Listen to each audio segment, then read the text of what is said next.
an ordinal is basically a $1 bill that says boner. And then you have this funny kind of piece of art.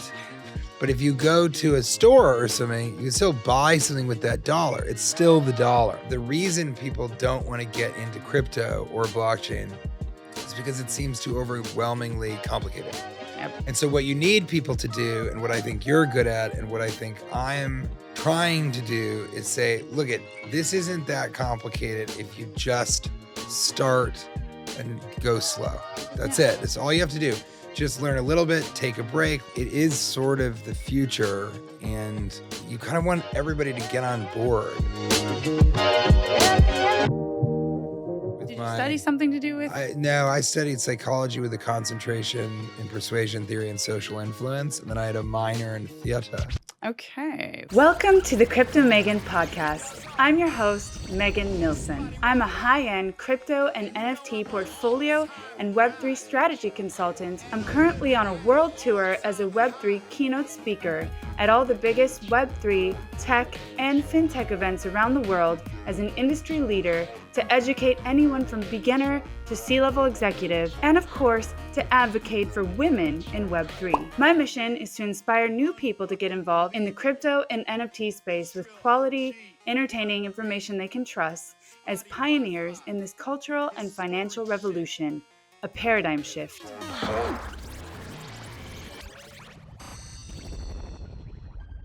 My name is Megan Nilsson, aka Crypto Megan, and I'm here live in New York with a very special guest today, a man whose comedic brilliance has lit up the screens both big and small around the world in box office hits like Silicon Valley, so many, Ready Player One. You're looking at me like you're distracted. No, you said New York, and I wish I would have brought this out. I saw your gaze. Oh my gosh. So this is the first time that we've taken a pause in the middle of my intro because TJ Where's Miller. my camera? Well, here it is. Woo! Megan, Crypto Megan. That's amazing. This is the first time actually that I've been distracted in my intro because you're just that funny. Thank you. This is amazing. Because you don't live in New York, right? I don't. I live in Europe, and everybody loves New York and Europe, and they all wish they could come. And this is really cool, actually. New York's great, so you can put that anywhere you want. I will. I'm gonna put that in my studio, actually, in Spain. That would be great. Yeah. Is that where you live in Spain? Yeah. A mí me encanta España. Te encanta. Wow, you speak Spanish. ¿Hablas español? Sí, castellano. Porque Castellano. viví en Argentina Castellano, it's true. Por un tiempo, casi un año. Qué buen acento tienes. Gracias. Che, ¿qué te pasó contigo? Vaya. Vaya. That's so cool you live in Spain, though. Yeah, 13 years. I studied there for a while back on the Dizzy. Where was I? I went to Sevilla, but then Madrid. Oh. One of my best friends lives in Madrid. Really? His name is Jose Fuentes. So your Spanish is actually... Joe Fountains. Joe Fountains. Wow, your Spanish is the best of any guest I think I've ever had. Well, I'm fluent in Spanish, so that'd be a big... Why are you fluent in Spanish? Well, I just told you in Spanish. Yeah, you told me so that you have a friend that's called Joe Fountain. Yeah, but viví en Argentina por casi un año más o menos. Okay, entonces dime un chiste en español. ¿Chiste? ¿Una broma? Sí, una broma. Pero sobre Colombia. Okay. ¿Vale? Vale. Y es la única broma que tengo en español, ¿ok? Okay. Nos reímos de los colombianos hoy. No, por favor. El Salvador is what we need to worry about. They have Bitcoin as their national currency. It's true. Okay. Personas de Venezuela se llaman venezolanos. Mm-hmm. Personas de Chile se llaman chileanos. Sí. Y personas de Colombia se llaman peligrosos. Son muy peligrosos. ¿Entendés? ¿Verdad? No vas a Colombia. Ahí está. Ahí está la broma. That's the joke. There it is. Your Swedish boy, does he understand it? Of course he does, because he vivió en Venezuela. Really? Caracas. So when there's a Venezuelan in the room, I wish I had known that, I change it so that it's Venezuela. Yeah. No, actually, probably that's the dangerous one. That's the more Probably dangerous true. one. But he survived. Yeah. And then when there's a Chileano, somebody from Chile in there, I don't change it at all. I actually asked them to leave the room. It's a great joke. And I call them chili peppers. Red hot chili. Yum, yum, yum. Hey, Wolf, the producer, is like, it's going to be a long hour. Oh, yeah. And I'm loving this, man. You know, nobody's ever spoken Spanish on the podcast. And I always. Well, you got to do it. I'm do a little bit different from most. It's inconspicuous, too. You don't, people. yeah, you're not the typical Bitcoiner. I mean, you know, you've got to, you act, you're a comedian. I don't know that there's very many people that have the kind of platform that you do that are doing something as meaningful as you are in this space. Thank you. Well, I feel really passionate about this space. I always feel stupid saying passion, just like I don't like it when people say they're on a journey. This is my fitness journey. You know, I'm on my fitness. That's what he probably says that. Now that even looking at him, I'm like, yeah, he says fitness journey for sure. He's done with the journey. He's been there, done that. He has reached the end of his fitness journey. I mean, he weighs like 350 pounds now. He's a beast. So I kind of got into Bitcoin because the Winklevoss twins.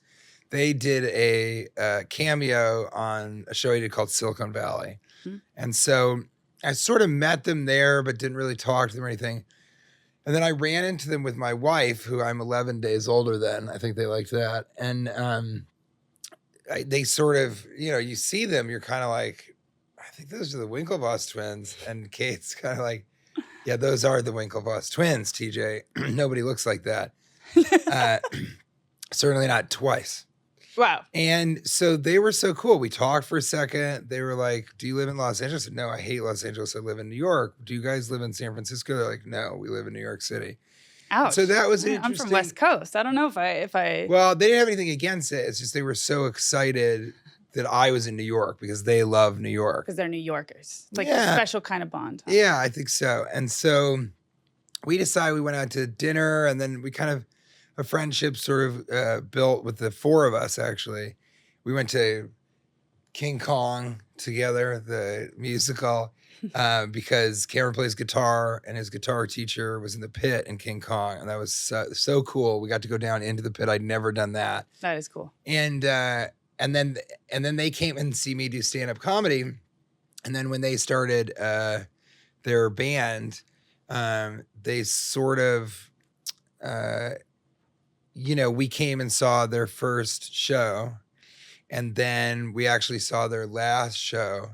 Mars Junction is the name of the band.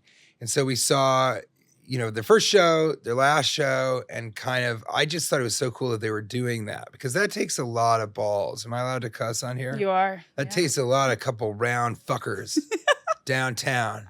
You're really painting the picture. Your cock stick. The feeling of it, right? So he loves the cock stick jokes. And so, I was really like, I know it sounds weird, but I was really proud of them. And Cameron said they'd come to see me do, stand up live, and that kind of intrigued them. And what would it be like to do live stuff live? And so as that friendship grew, they kind of told me about Bitcoin, but they did something I thought was really cool. They didn't really orange pill me in the traditional sense. They sort of said, there's this thing, we think you would like it or should know about it or whatever. And I said, okay. And then I started to study it, and I just went right down the rabbit hole. Went straight down. And so it started with Bitcoin. I started buying Bitcoin when it was at 8,000, which at the time I was like, I'm in too late. It's useless. This is never going to be worth. What year was that around then? 2020? It went 2019, late 2018. Okay. And then kept sort of buying, never selling, always hodling. And then, do you say hodling? I say hodling. I say hodl, yeah. Some people hodl say seems hodl. Weird. And somebody told me, it's pronounced hodl. No, don't listen to that. I almost slowly pushed them away with my foot. Good move. I say hodl. I say, away. Yeah. Tim Draper says hodl. He's a big Bitcoiner. So. I know. I think, Michael Saylor, who I just met recently, that was insane. How did that go? He says hodl. Well, I met him at the Bitcoin conference where the two of us were, where we had that kick-ass Crypto Megan fucking event at Topgolf. That was awesome. It was so fun. That was the best party that I went to. Really? Was the one that you threw. It was well, pretty there awesome. You go, guys. Like that's amazing. It was so fun. And there were good parties there. Pub Key did a party that was really cool with a mariachi band that they had on radio that they would say mariachi, and then they just start playing no matter what people are saying. But ours was sort of the most fun one. Yeah, it was. And so after I really, really got into it, then I started learning. And then, strangely, another pair of twins, we call them the Michigan twins, Brandon Plasters and Brian Plasters, who are fucking geniuses. Sorry to keep cussing. But those guys are fucking geniuses. And so Brandon, who's a very close friend of mine, we met working at Radio Shack in Chicago when I started comedy. They're ETH maxis. So the way the Winklevoss twins are about Bitcoin, they are that way about Ethereum. Interesting. And so I began to learn about Ethereum through them. The Winklevi, were into Ethereum and told us what they thought about it and how much should be in your portfolio, et cetera. So I started buying Ether. I mean, my wife and I started buying all this stuff. And that was just how it started. And I had like Cardano for a second. I had Doja as a joke for a second. These are infinitesimal amounts. And then now just like in the last week or two, I bought a little Solana because I like proof of history. Okay. That's really, really interesting. That's an interesting way to put it. Yeah. Yeah. I mean, it's, there's sort of proof of work, proof of stake, and then historical proof. What would you call that in terms of Solana? Solana. There's a lot of things about Solana, but I would say it's the one that brings the culture on chain, like all the memes and all the things. It's like the easiest for people to get into. It's not the one that I first got into, but I think nowadays it's the most accessible. What did you first get into? Yeah, because it's sort of, they say it's Ethereum 2.0, but it's still sort of in the layer 2 world. So Solana I only bought because I really just bought it because I liked that concept of sort of proof of history. Right. Because proof of stake makes sense. Proof of work obviously makes sense. And I just never heard of anything else that was a way to confirm blocks that was that. And so really within just reading about that, understanding that, I was like, that's pretty exciting. But I bought, nothing, just a few tokens. Just enough to get your feet wet, huh? Just in case. Enough. Well, no, not just in case, but maybe, I think almost enough to sort of say, okay, I've started here, let's see. But I had Cardano, and it was a similar situation. That was my first investment. Really? Yep. Do you still hold it? Went big into it. I still hold about half of it. Yeah. I bought it. It was my very first thing. I was looking into all the there weren't many YouTubes at the time, and I just went down the rabbit hole like you did. But that's why I found it interesting that you started with Bitcoin, because I started with altcoins and then went to Bitcoin. And I think, yes. And actually, we were just in Vegas with Charles Hoskinson, the founder of Cardano. Oh, really? I don't know if you've had the privilege of meeting this guy, but he is one of the coolest people in the entire space. Like, you would absolutely love him. He just did a fireside chat with RFK Jr. There in Vegas, and he's just like, he's such a cool guy. Like, he is. You would absolutely love him. So we got to get something going there because he's a visionary. It is interesting because I sort of wish everybody started with Bitcoin, but that's probably deep down I'm a Bitcoiner. Right. Because I feel like when people come into the altcoin space, a lot of those people are drawn in by meme coins. And a lot of the altcoins that sort of bring people in is just with this promise of it exploding. Right. And maybe it pumps, you get out before it dumps. Those, I hope I'm trying not to get rugged, but so they learn all of that jargon and that world.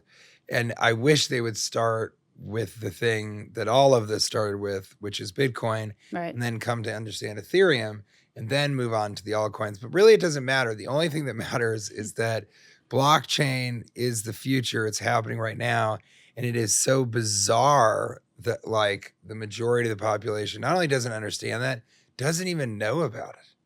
They're just not even. It just doesn't want to know. It's kind of like when you tell somebody, hey, have you heard about crypto and whatever? It seems like such a monumental task to them. They kind of just go, oh, yeah, I've been meaning to get it. Okay. I've been meaning to get to it. So now I'm not going to talk shit about Russell Brand, but I'm going to say one of my frustrations at the Bitcoin conference, which I'm sure you're doing in Vegas. And so I'm going to be there in Vegas as a speaker. Oh, yeah, we'll be there. Yeah, so that's going to be so fun. So Russell Brand came and he spoke, and part of Russell Brand's humor is sort of sounding like he's the smartest man in the world. He's sort of almost talking the inconsistencies contextually would find themselves into sort of a bevy of other institutional dichotomies, which can't be even seen as anything other as the antithesis of their own axiomatic proof of work. And the problem with that is, that was a pretty good impression. Pretty good. It's pretty good. The problem with that is that the reason people don't want to get into crypto or blockchain is because it seems too overwhelmingly complicated. Yep. And so what you need people to do, and what I think you're good at, and what I think I'm trying to do is say, look, this isn't that complicated if you just start and go slow. That's it. That's all you have to do. Just learn a little bit, take a break, whatever. I have another theory, which is that after somebody graduates from college or whatever, anything, high school, your graduate school, it is incredibly hard to get them to study. Yeah. And blockchain, cryptocurrency, or even just Bitcoin takes at minimum 50 hours of study. Absolutely. That's what I think. Oh, yeah. And, it could be more, but it really can't be less. And so to tell somebody, I want you to study something that's like kind of academic, it's almost computer engineering, but unless you do that, you won't understand this thing is going to happen no matter what. It's really tough for them to say, geez, that sounds like 3 days straight worth of hours. So that's why it's really, I think, important for all of us to say, this isn't that complicated. I think the Bitcoin standard is a really good way to and I didn't read that forever. I finally read it, listened to it on audiobook. And I was like, why didn't I read this earlier? But it was kind of fun to sort of know everything about it, but then read the theory. Right. And I must have listened to that on tape. I'm not joking, probably 10 or 15 times. I just kept listening to it. I was so fascinated by it. That's amazing. That's really fun to hear. Yeah, I think economics are really interesting. And I think economic theory is really interesting. But again, some people would say I'm kind of academic, especially for a comedian.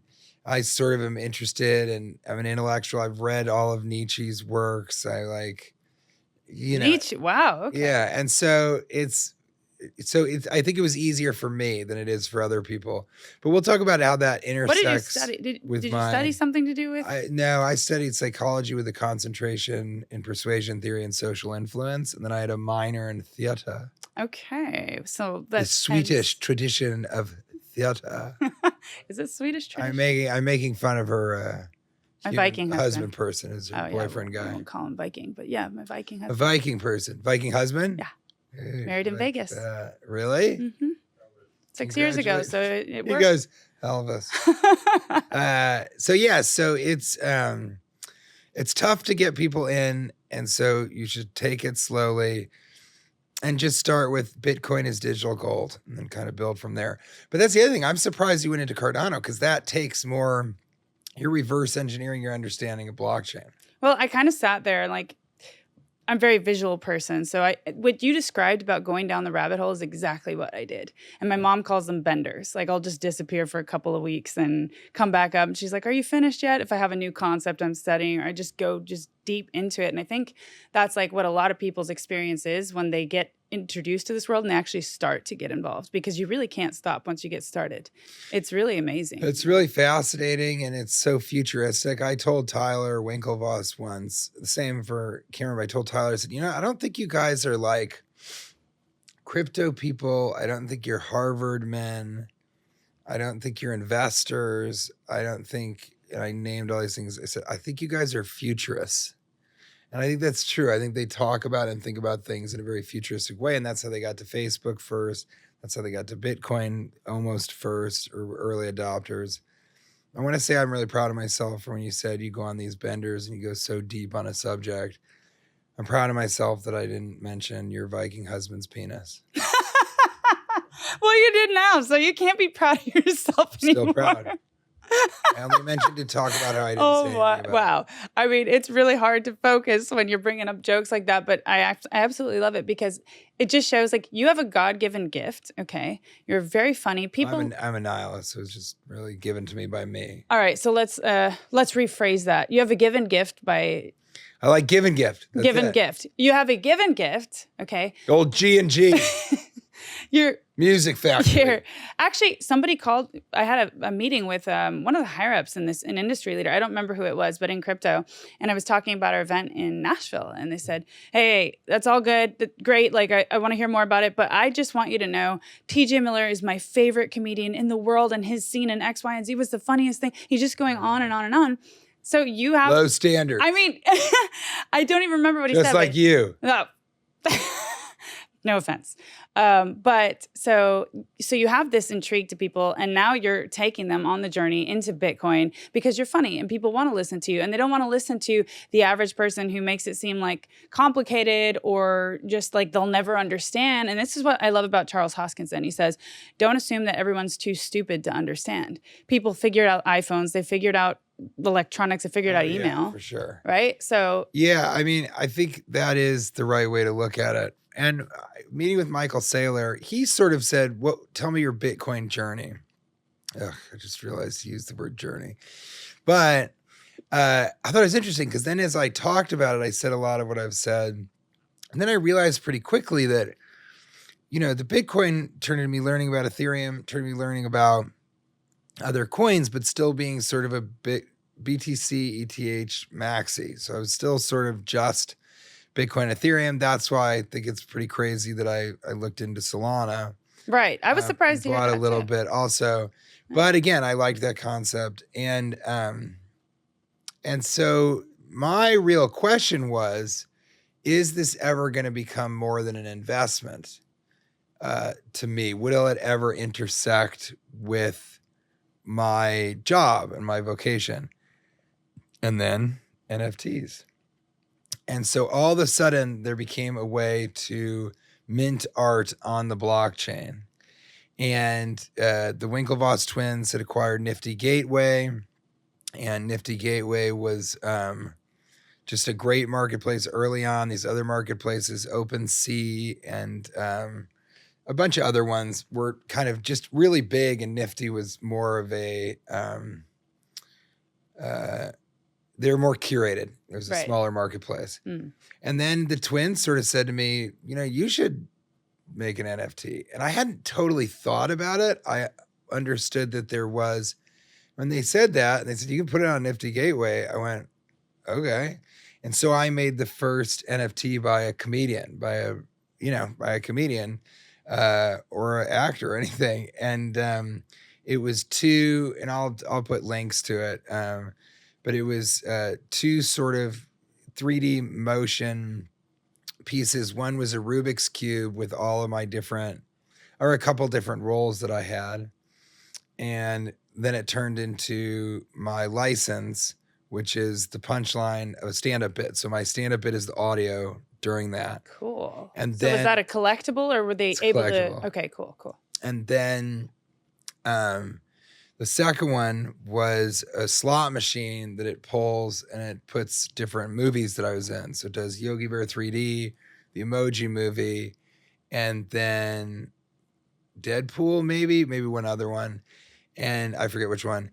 And then the winner is Yogi Bear 3D. And there's a big Bitcoin payout, and all these Bitcoins kind of come, cool. Jump out at you. And so that was really interesting. And we did well. We did $100,000 in volume. Wow. And I split that with and that was your first endeavor. The kid that made it. Yeah, it was just the first NFT. That was in 2020 during kind of the height of that cycle and the height of NFT excitement. And it was pretty crazy to see something like happen. Because I remember right beforehand, I was like, oh my God, is this gonna totally bomb? Yeah, like, you don't know. Does anybody know who I am or what I'm doing in this space? You've got a platform, but a lot of people, they just put themselves out there and they build themselves up brick by brick by their 1,000 true fan base, is what we talk about a lot here. It's really changing artists' lives. Yeah, I think for sure. And that was the thing about NFTs that I thought, this is totally, if it's built into the smart contract that you get residuals, which don't even really exist anymore in Hollywood. Right. This could be an opportunity for people to, if there's 10 people in a movie and it's built into the contract that whenever the movie is sold or traded to other people, they get that kickback, that residual. That's pretty amazing because it's trustless. It's mind-blowing. It's like the first of its kind, right? It's completely transforming the industry. Yeah, because it's completely transparent. Yeah. But there aren't NFT movies yet. Kevin Smith made one. And that was good, but I think it's sort of too early to do that. And then now I've kind of, on the Bitcoin blockchain, I was at this bar, Pub Key, which is the Bitcoin bar here in New York City. And I didn't know there was a Bitcoin bar here. There is. I'll take you to it, in fact. We're going to have to go for a behind-the-scenes show. Maybe we go after this. Maybe we will. It's never too early. We got to set it up to do a whole night. Yeah, we'll do something there. Cool. Depending on how long you're here and when you're here. But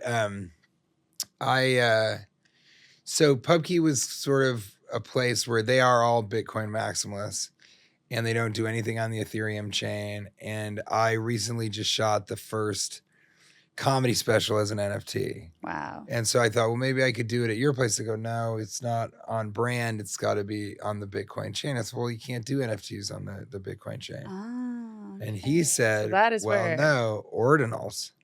And I said, what is that? And he goes, well, they're really, really new. This is a while ago. He goes, they're really, really new, like crazy new. And I think they can only be 30 seconds long, or the longest one is 90 seconds.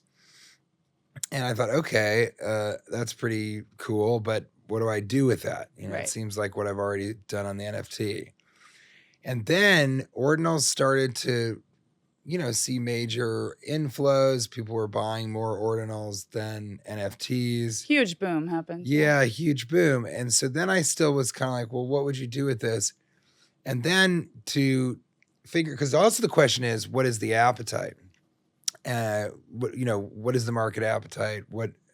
Who's buying these? What are they buying? Everything. Right. And so to test it, we went to the Bitcoin conference, and I had Ordinals to be minted, and they were 3 limited edition posters of mine, 3 tour posters, and one's an Andy Warhol style, one's a Simpsons style, and the other one is just me disco dancing with a bear. That's all. And that's all. Yeah. And so we sort of put those out there. They're still available at tjmiller.cred, Kred. We'll link those in the description as well. tjmiller.cred. Yeah. And I kind of put them out there, and we wanted to see how many we could sell, and it was with the Cred guys who run NFT NYC. And, it was just really interesting to kind of see what the appetite was, how many were minted there. I didn't do a panel. I was supposed to do a panel.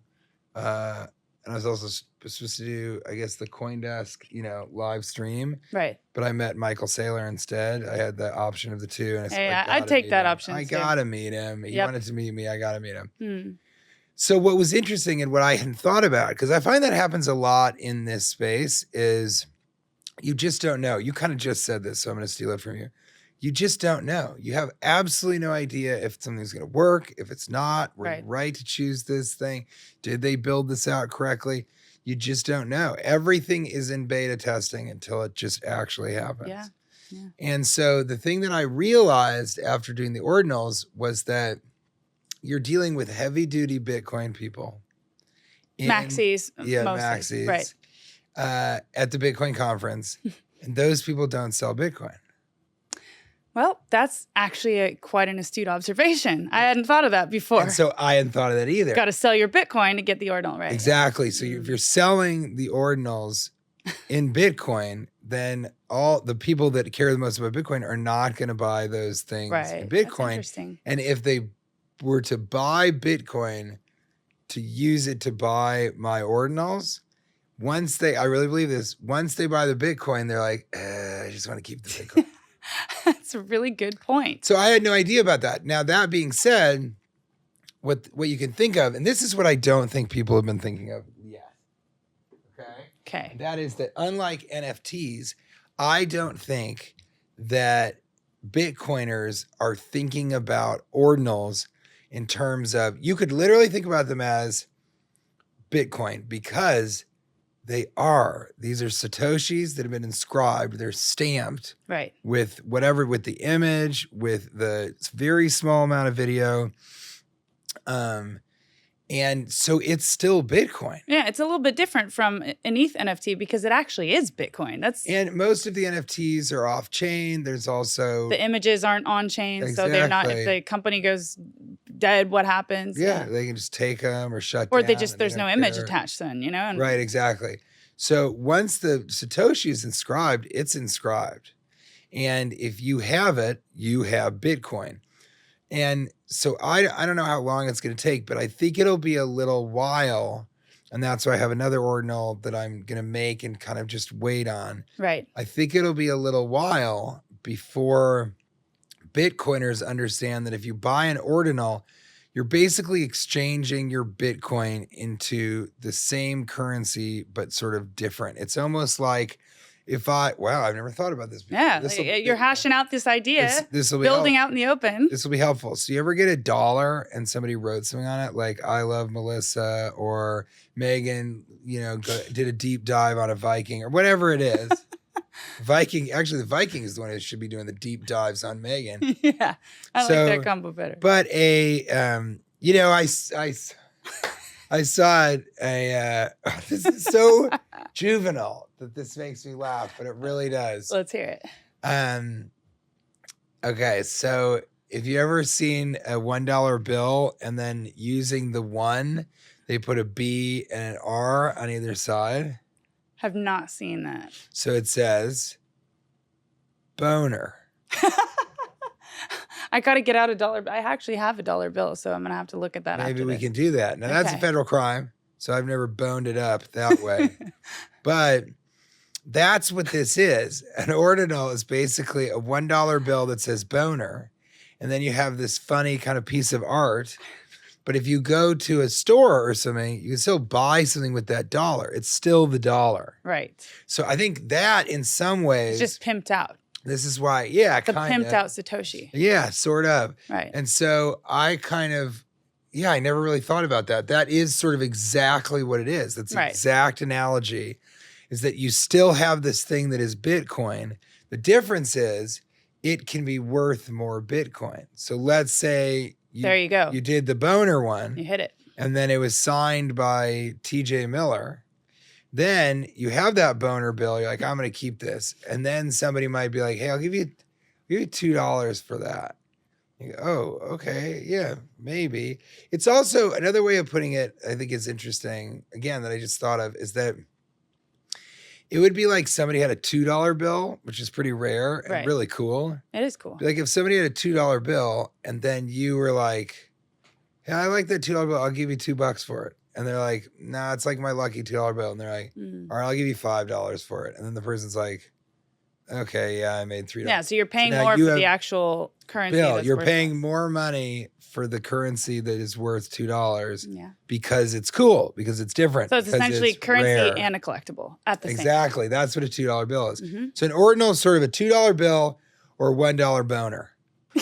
There you go. I decided. That's my contribution to the ordinal culture today on Crypto Megan Presents.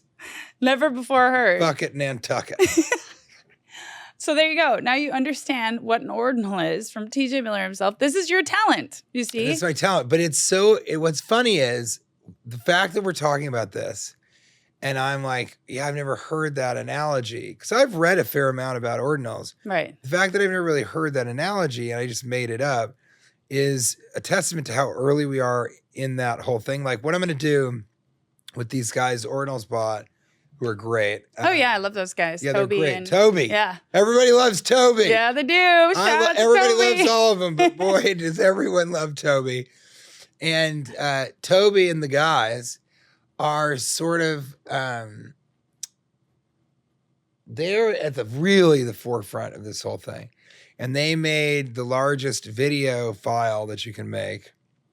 And the most that you can do is take up an entire mining block. Right. You know? And otherwise you can't combine two mining blocks really. So the most you can do is get all the way almost. You can't do it completely, but all the way almost to the entire mining block.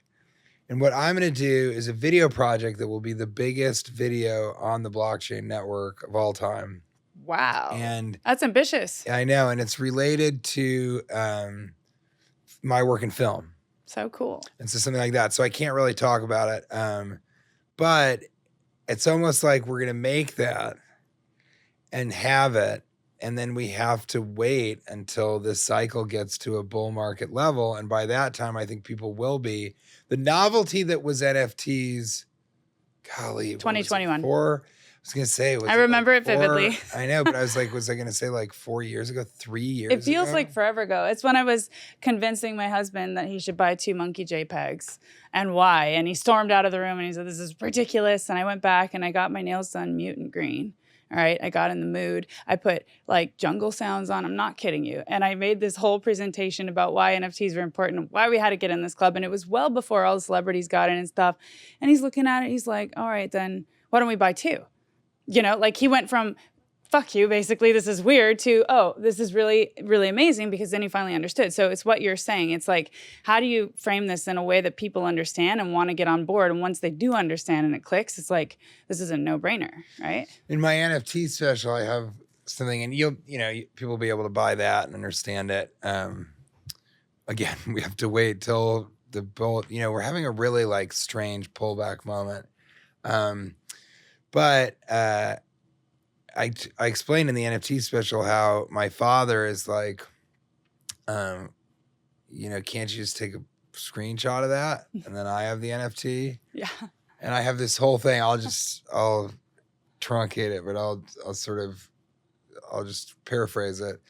It's, I explained to him, it's like, imagine going to somebody's house and they have like a poster of Salvador Dali's Persistence of Memory. Right. So that's cool. They have the same, taste as you do, but you don't care. I mean, you can get a poster like that. Right. You can get the same poster. Yeah. And then imagine you went into someone's house and they had a lithograph, a limited edition lithograph of Persistence of Memory, the melting clocks. And you'd be like, well, that's pretty cool. What's the deal with that? Oh, there's only 300 in the world. It's signed by Dali himself. You're like, oh my God, tell me the story. Right. Right? You need the story for that. Yeah. Imagine if you went into somebody's house, there's a painting of Salvador Dali's Persistence of Memory. You'd be like, that's where, did you pay someone to paint that? And they go, no, that's actually one of one. That's Salvador Dali's like Persistence of Memory. You'd be like, what the fuck? How did you, Jesus Christ. Where is that? That must be worth, what is it? It's worth, you don't have to tell me, but like, that must be worth like 10 million. Right. All that. So that's an NFT. Right. That is the other stuff. You just took me on your favorite word. You took me on a journey. Jesus Christ. I had to drop it. You took me on a journey right now. Give me that license plate back. I want the plate back. Never getting the plate back. I'm leaving you with the chips. No, but you're right. That is what it is. And if you can explain it like that, then it's the same as like when you're at a museum and you take a picture of a painting and you show somebody the picture, they're not like, oh, the painting. You've got the painting.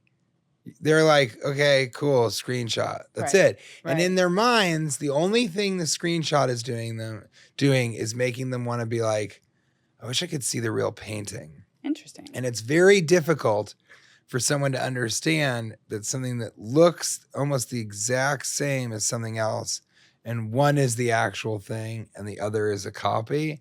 It's really hard to make that sort of jump. You know what I mean? Yeah. But if there's a giant photograph, right, at a museum, and you take a picture of it, even without the frame, or you crop that out. You zoom in, yeah. Yeah. And then you say, look, this is that famous photograph. People are like, no, it's not. That's a picture of the photograph, even though it looks identical.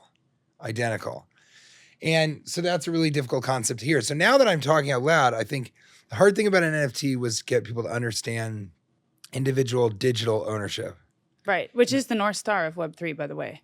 True digital ownership. I mean, that is the bread and butter of this entire space. Well, and it's going to be interesting to see. Yeah, you're right. I didn't really think about it that way. It is sort of the bread and We've never been able to own anything like that before in that way, right? To have to really have true digital ownership is a product of Web3 because it's the free transfer of value, whereas Web2 is the free transfer of information. We've never been able to exchange value in that way. Well, and the component that's decentralized, which really only Bitcoin is completely decentralized, but an attempt at decentralization also tells people you know, this, you would say, okay, this is my website. I own this website. Right. I have a trademark on this website. Well, really, Amazon owns it because it's on their cloud. It's borrowed land. Exactly. Yeah.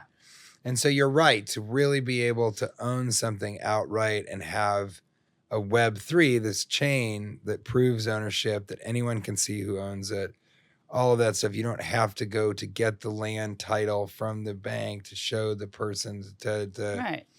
Essentially, blockchain technology enables you to prove your ownership in a way that we've never been able to do before. So revolutionizing trading cards, all of the traditional things that have such antiquated methods of proving that they're real or that they're a one of one or that they really originated from XYZ source, right? For brands. Yeah, we've been living in a Xerox world since even a facsimile on a fax machine facsimile is like a carbon copy. It's like, this is similar to these. It is almost an original. It's an identical copy of the original, but it's just a facsimile. And so we've been living in that world since the 50s, honestly, Xeroxing and stuff like that. So we've been living that copy machine world. And then now we finally got to a place where I couldn't have said it better myself. That was really cool, the way that you put it. We're now to a point where maybe we're going to almost be able to digitally get back to before that. So that's a really cool way of putting it. Because Megan, there's also not a lot of people that enjoy simplifying this stuff, because a lot of people in the space, they want it to be exclusionary almost. Yeah, they want it to be which exclusive. Is strange, because we want people to come in. Not everybody. I think a lot of people are kind of these nerds that, you and I are sort of closeted nerds, but are nerds who sort of, this is their way of being better than people, being an exclusive club, finding their edge, looking down at people. Yeah, kind of the knowledge, the complex knowledge of this Web3 pioneering form of digital ownership and, transparency for all. That digital, that value that they're talking about and know so much about, by not including other people, gives them social value. Yeah. That's very interesting. So they've been left behind in other areas. In real life, people have kicked them out of the club. Right. And so now they're in this club where a lot of them are making crazy amounts of money. Right. So then they're kicking the other people out. Yeah. So it's a strange time. And I still can't believe that now, when I say to people, I got in Bitcoin in 2019 or whatever, and they go, really? Oh my God. See, now it's too late. You were in so early. And that everyone thinks that.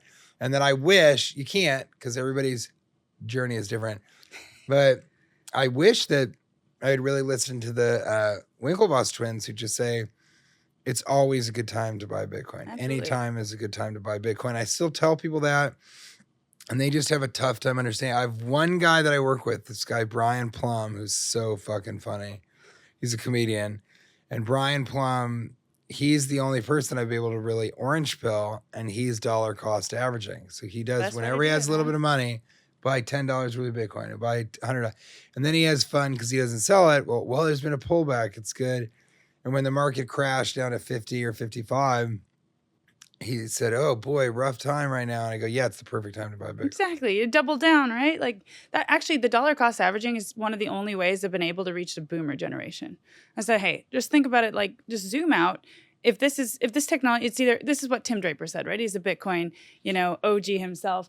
And he said, either it's going to work or it's not going to work. It's one or the other. And if it does work, then it's basically infinite possibilities, right, for this technology too. So that's so when he bought 30,000 Bitcoin from the Silk Road back in the day, he bought it at $600 and it went down by half, 50% in a matter of 2 weeks. And that was his thought process.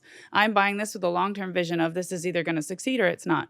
And clearly it is succeeding. BlackRock has now adopted it, which is, to many of the boomers and financial traditional people, the seal of approval, even though to us, that's not something that necessarily changes our viewpoints or even something we want, but to the outside world, and they start to pay attention. And then people like you come along with a massive platform, a big celebrity on all the screens. Everyone's favorite comedian is now talking to them about this new technology in a way that makes them laugh, relate, and they're like, wow, this is actually really cool.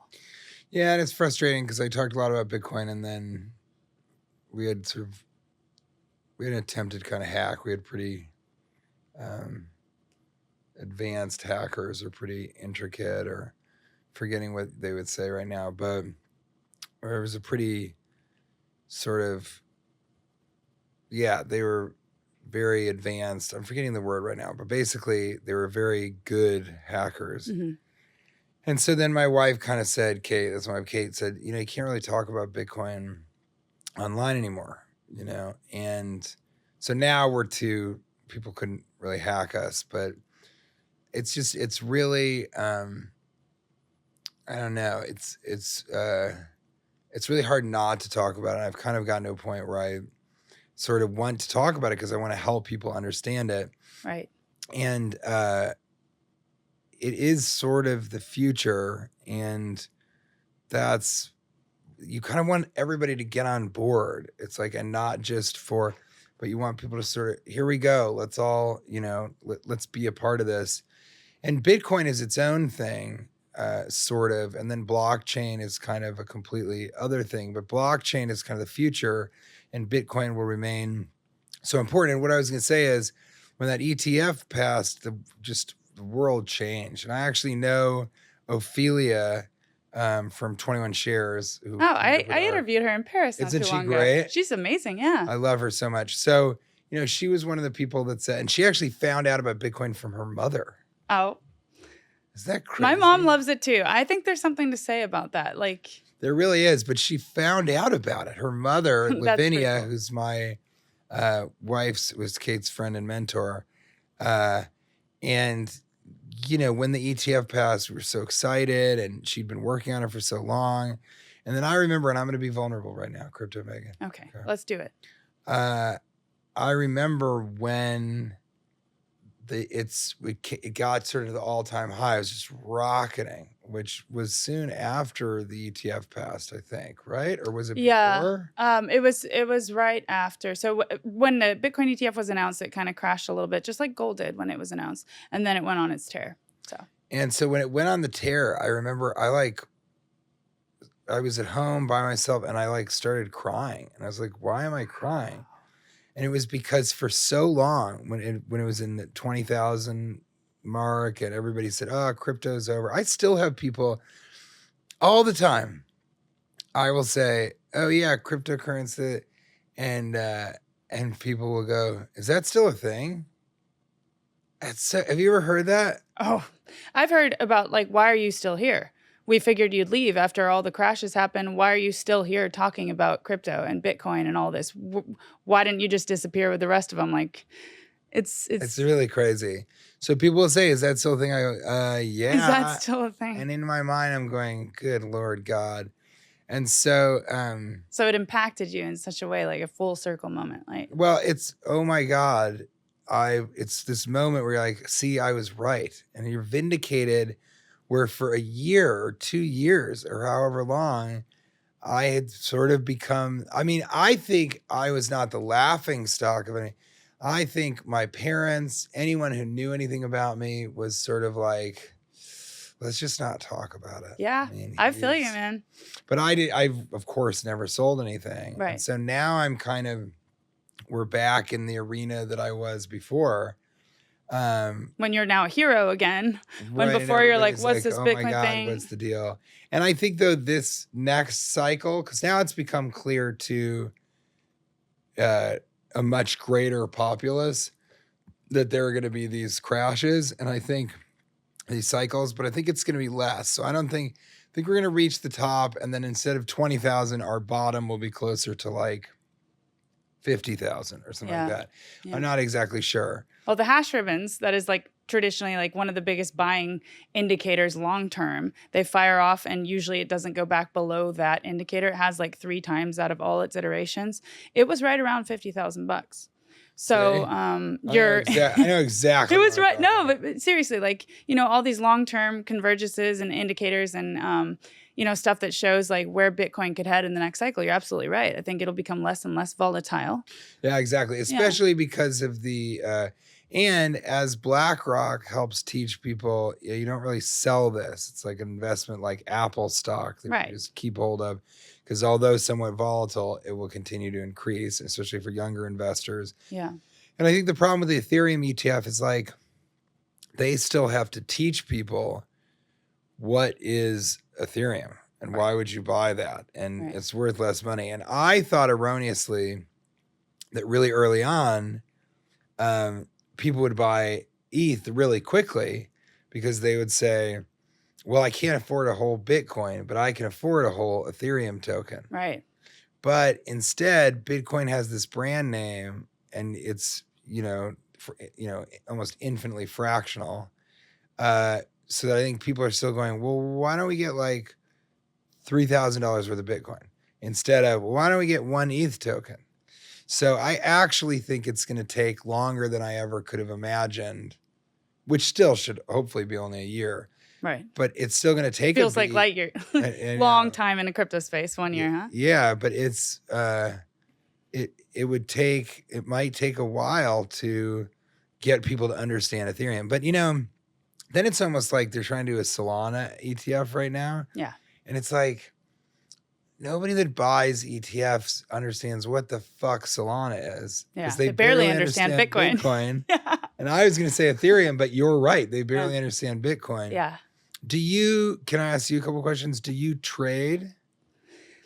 I do sometimes swing trade, but mostly I'm long-term investing. Because it seems like you at least are looking at indicators that I don't really pay attention to because I don't really sell cryptocurrency. I had to sell some cryptocurrency because, I was thinking about this 2 days ago or yesterday, and I was like, God, it was so painful to sell Ethereum, even though we sold at 3,800. So, boy, was that lucky. And my wife, Kate goes, Kate is so funny because she just doesn't spend as much time as I do in the space. But Kate was like, because then Ethereum crashed. And she was like, oh, geez, I thought that maybe we should sell the entire amount that we wanted to sell, not just, a smaller amount then. But I was afraid, if it went up, then you'd be upset. And I was like, okay, I don't understand why we're talking about this. And she's like, well, I thought that, we could have sold a whole chunk of Ethereum when it was at 3,800 and we didn't. And now look, it's crashed. I'm like, okay, this is a gambler's fallacy, which is, it's not actually the case. But the gambler's fallacy is you go, if I had done that bet, then I would be so much better off. It's like, well, you didn't do that bet. So why are you talking about it? Yeah. And also the fallacy is if we had gone back and sold the amount that we wanted to all at 3,800, it could have just as easily gone to 4,500 and then stayed above 4,000. Right. So then we would have been like, fuck, why did we sell it all? It's this Norm Macdonald bit, which is so funny. You can't time the market. No, you can't time the market. And so you shouldn't try. It'll make you go crazy. So I kept saying, you got to stop talking about that. That's a complete waste of your psychological energy. Yeah. And so sometimes swing trading, like, that doesn't really work either. I dabble in that. But that indicator that I told you about, actually, those are long-term indicators that I look at to where I can buy and get better buys. Like I'm mainly a long-term investor. So it's the hash ribbons and it's also the weekly stochastic RSI. I'm looking for momentum. Like when are we going to have these swings up? And when is it going to be like the lowest point before it starts that swing? To kind of like go further in my dollar cost averaging. Yeah, because I bought when it was like 55 or something, just a little bit of Bitcoin. Right. And then now it's like, I don't know, it's been all over the place. But phenomenal buy, in my opinion. Yeah, no, I think so. I mean, all of it's a phenomenal buy. Yeah. But and you think it's like even $100 at that point is like, that was a really good investment. Yeah. I want to tell this Norm Macdonald joke really quickly. So Norm Macdonald has a joke where he says that because he was a gambling degenerate, and he said, he goes, sometimes I'd play a casino and then they'd pay me in chips, which I think is really mean. That there's a really unkind thing to do. I think there's a cruelty there. He goes, so sometimes I'd go to the roulette table and I'd take all of my money, and I'd put it on black, And then the wheel would go around and the ball, and slowly and it would stop and it would land on red. And I would be like, fuck, I almost bet that. And so So that's like the gambler's fallacy, is this amazingness of what is the point of that? And so that's what I encourage people to do. Is it's good for everybody. Just don't invest money that you can't lose. Right. Don't think that you can time the market. Don't expect to make money by selling, because eventually you have to. But all of this is to come back and say, I did unload some Ethereum because, and at the right time, but I did unload some Ethereum because I wanted to spend some time with Kate this summer and not travel as much. So I took a little time off from stand-up. And it was the greatest thing I ever could have done for my marriage and the worst thing I ever could have done for my pocketbook. So it was the greatest thing ever. I loved so much of it. I love her so much. We met in college, and so we've been homies for years. That's awesome. And it was financially catastrophic. So the thing that you have to say is, what is that ETH for? What is this thing for if it truly is an investment? Right. And so I'm quite pleased with, being able to do that. And if I hadn't invested in Ethereum early on when it was like, I don't know, $680. You're a real OG, aren't you? I really am. I mean, my average buy on Ethereum is like 1,200. And my average buy fantastic, on Bitcoin is like, I think 17K. It's pretty good. The lows, that was the lows like in December 2023. Yeah. Went back there. I had one last chance to buy it at that. I I remember calling my dad and being like, Dad, this is your chance. Like, get in. Yeah. Come on, everything you got. Let's go. And he's like, yeah, maybe. Okay, I'll think about it. And it's like the moment passes you by and it's like, it's still there. But the further we get into, the decade, let's say, because I'm long-term thinking, the less and less opportunity there is, but it's still there. It's still there. It's still there. But my father's a really smart investor. And he made a really good point, which is he was like, I think Bitcoin's an excellent investment for people who are not our age. And so that was that was a really good point, that he would rather dollar cost average Apple stock or a blue chip and try and make that happen. Thank you. Yeah, come on camera. We want to see how big you are. Do you Look have at a few him. more minutes or do you have to go? A few more. If you could do 5, that would be great. Because we can, I can pay for another hour if you have it. This is another show after. Okay. So we'll wrap it up then. Even though I could go all day long. Well, let's do another one. Yeah. You know what I mean? A round 2. Because we've got to hit the Bitcoin bar. We got to hit the Bitcoin bar. That's a must because I didn't know that existed. You know what? They have a podcast studio. That's cool. Upstairs, so we could even maybe use theirs. Yeah. We could do a whole behind the scenes. That's one of the things we want to bring to Draper TV is, showing all the beautiful moments of this grassroots movement, because it almost is it's like people just doing their thing in these communities worldwide, but it's not really recognized on a mainstream scale yet. So I think that'd be cool. No, I'd love to do that. And so the second part of my intro was going to be, before I got distracted, not going to do my intro as my outro. And I don't want to distract you. No. But you're funny guys. You're just distracting. You're just sitting there. Do you see how impossible this is? Go ahead. Okay.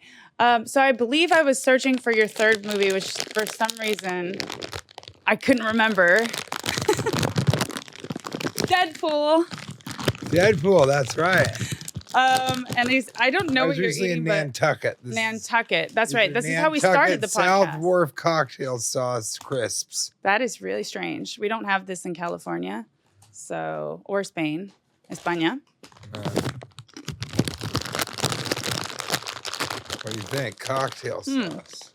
I can taste the extra something that it's had from being open and crunched up in a few days. It's really good. Is that a New Yorker taste? I take it in the shower with this bag specifically. It's pretty good, actually. Those Nantucket. What did you call them earlier? Nantucket? Nantucket crisps. Oh, no. But the people? Pretentious white assholes. That's not the word I was looking for. But sorry. Nantucket. Nantucketeers. Okay. That's not that one works, but that's not the one either. I believe it was something like Nantucketers. So the intro. The old Nantucket crisp. Nothing better. I was going to talk. I know you don't want any more. Okay, I'll have one more. I'll have one more because this is such a weird flavor. It is, right? We don't have this in California. So Deadpool, from there, although he is one of the most sought after comedians in the US, he's also on the cutting edge, bleeding edge of this new tech and this frontier as a pioneer in Bitcoin, in Web3. It's really cool, everything that we've talked about. Your Ordinals, like you're the first comedian. I think anyone I've interviewed. TJMiller.cred for the Ordinals. TJMiller.cred will be in the description. And those are also, those posters are not just cool collectible posters of mine. They're the first Ordinals by a comedian. So it's they're the crypto punks of the comedy world, because other comedians will do that. And I think I'm interrupting again, but I do want to say this because I think this is really interesting. So I did this NFT special, which is going to be available probably, I don't know, in 6 months or a year or something. And I was talking to other comedians, you know, all the really good New York comedians.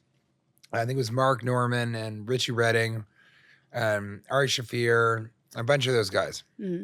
And I'm talking to them and they go, so wait, what are you going to do? Because I just filmed the special the previous night. And I go, well, what are you going to do with the special? Do you put it on YouTube? Or are you not going to put it on YouTube? I'm like, no, I'm not going to put it on YouTube. Of course not. And they're like, so then what do you do with it? I'm like, I sell it to people, like editions of the special. And they're like, so then do they own it? And I'm like, yeah.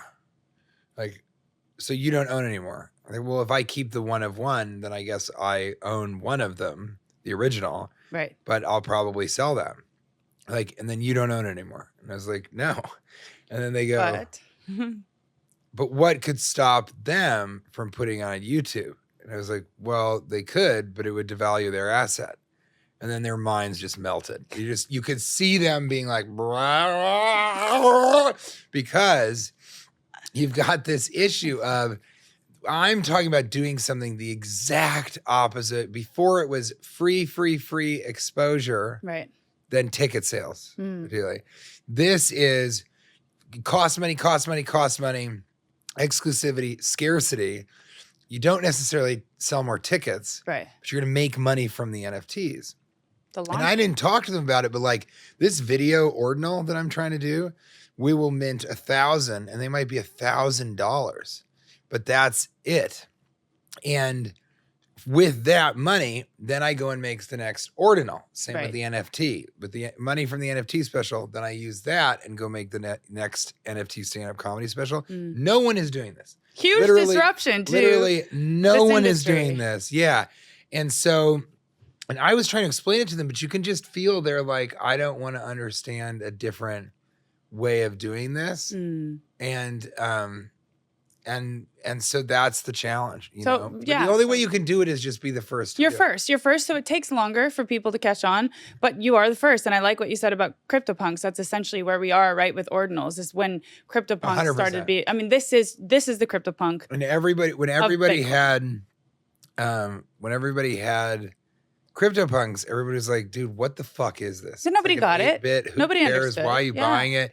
And then because it was the original thing, then it gained value. Exactly. And I think that's what happened with these 3 ordinals. So if you want to buy one of these 3 ordinals, you will see that it will ascend in value immensely because it's the original, because it has that narrative. It seems very fitting for you because you've never been in the box, so to speak, and you've always done things in your own way. You're not only the first comedian in the world to do this, but you're doing it on Ordinals, which most of the people in the Web3 space haven't even transitioned to. So you are truly a pioneer. Thank you so much for saying so. Yeah. I think that's why the Winklevoss twins like me and my wife, because I'm a futurist. Yeah. And I also I love I love the futurism of all this. I love the community of it. Yeah. It's been so awesome to like get to know you and throw parties with it's been great. Actually, we got to know you shooting our docuseries in New York. Yeah. The NFTs are dead. And you're right that evidently they aren't, right? They're thriving. They will thrive. Right now we're having a pause for people. We're waiting for people to catch on. We're in a slump in the market, the same as the crypto market is happening. And then ordinals are just this is like the very beginning of it. And so you're right. I'm more likely to say, okay, when are there going to be more NFTs than I am, or when are NFTs going to heat up, even though I made this NFT special, compared to, I'll do that. But at the same time, what are ordinals? How do I have them be a part of it? What do I do the first video? What is that first thing on the biggest block? And so I have this NFT stand-up special. I have this ordinal, film project. I'm going to keep doing this stuff, and I just love it. So thank you for inviting me on here. Oh, it's been so special to talk to you. There has to be round 2, round 3. I mean, we've got to do this I'm up for again. We'll do the Pub Key podcast. Let's do all of it. Cool. Well, thanks for being on today. All right. Thank you.